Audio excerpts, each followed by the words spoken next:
The reason you clicked on this video is that you probably tried to learn German cases, got terribly confused because there's a lot of incomplete, conflicting or even just wrong information out there, and pushed them aside for later. But that's gonna be over now. Here's a better way to learn German cases.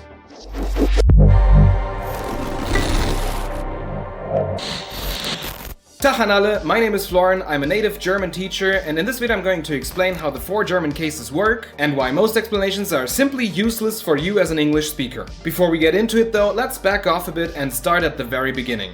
If you want to skip to the part of the video where I talk about the biggest problems with conventional methods, you can do that, but I highly recommend sticking around to get the full picture. Basically, a case marks the function of certain parts of speech in a sentence, with the most typical ones being nouns, pronouns, and adjectives. Let's take a look at the following example. Der Mann kauft den Tisch. The man buys the table. Der Mann is in the nominative case, which marks the subject of the sentence. Den Tisch is in the accusative case, which marks the direct object. The man is doing the buying and the table is being bought. Those are the 2 functions. Now, if we take the English sentence and switch it around, the meaning completely changes and we have the table buying a man, which is a perfectly fine Duolingo sentence. However, if we do the same to the German sentence, den Tisch kauft der Mann, the meaning stays exactly the same. But why? You may have noticed that the English sentence uses the article the 2 times, but the German one has 2 different articles. That is due to the cases. Word order doesn't really matter here because every word in the sentence already has its function assigned. With that in mind, let's go over the other 2 cases. The dative describes an indirect object, the person or thing that benefits from or receives something. Der Mann kauft der Frau den Tisch. The man buys the woman the table. The buying was done with the woman in mind, so she is in the dative. And don't forget, you can switch up all the words with cases to your liking without changing the meaning of the sentence. Den Tisch kauft der Frau der Mann is perfectly fine and grammatically correct.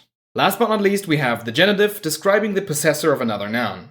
Der Mann kauft der Frau seiner Träume den Tisch. The man buys the table for the woman of his dreams. The genitive is placed after the word it modifies and it can be attached to any case. Now the problem is that most German teachers will tell you to form questions to identify the cases.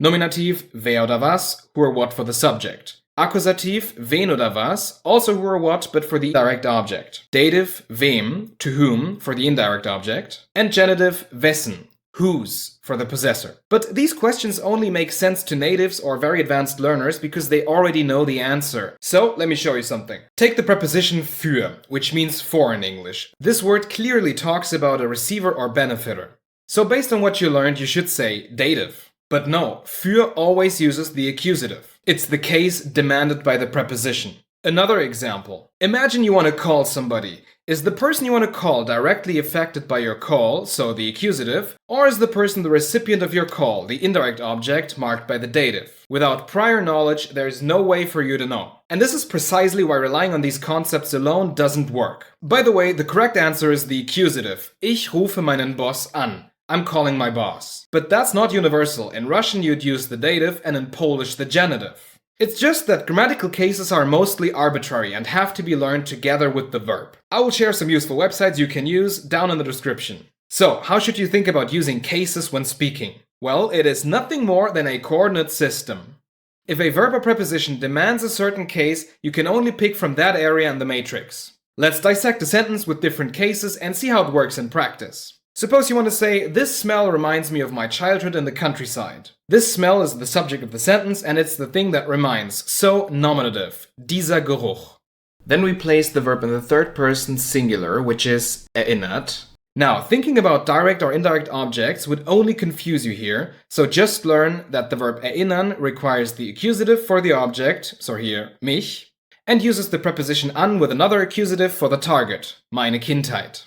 In the countryside would be auf dem Land in German, literally on the land.